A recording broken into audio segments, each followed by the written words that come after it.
റോഡിന്റെ വശത്തു നിന്ന് ഇലക്ട്രിക് പോസ്റ്റിലേക്ക് ടൂറിസ്റ്റ് ബസ് ഇടിച്ച് കയറുകയായിരുന്നു. തിരുവനന്തപുരത്തു നിന്നും വാഗമണിലേക്ക് പോയ ടൂറിസ്റ്റ് ബസ്സാണ് അപകടത്തിൽപ്പെട്ടത്.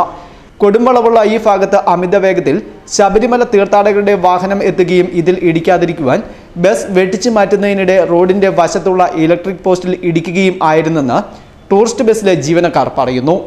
ഈ ഭാഗത്ത് ശബരിമല തീർത്ഥാടന വാഹനങ്ങളുടെ വേഗത നിയന്ത്രിക്കുവാനായി പോലീസിന്റെയും മോട്ടോർ വാഹന വകുപ്പിന്റെയും നേതൃത്വത്തിൽ ക്രമീകരണങ്ങൾ ഒരുക്കിയിട്ടുണ്ട്.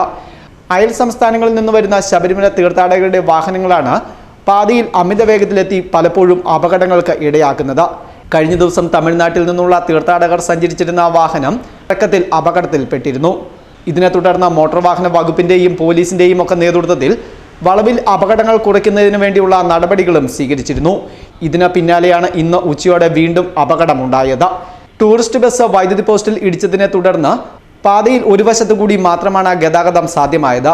ഇതോടെ കിലോമീറ്ററുകളോളം ദൂരത്തിൽ ശബരിമല തീർത്ഥാടകരുടേതടക്കം വാഹനങ്ങൾ ഗതാഗത കുരുക്കിൽ അകപ്പെട്ടു.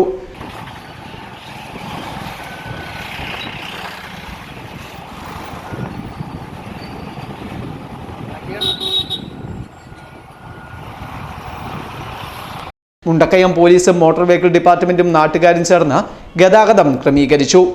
KSEB ഉദ്യോഗസ്ഥരെത്തി വൈദ്യുതി പോസ്റ്റ് പുനഃസ്ഥാപിക്കുന്നതിനുള്ള നടപടികളും സ്വീകരിച്ചു. Festoon news, Mundakayam.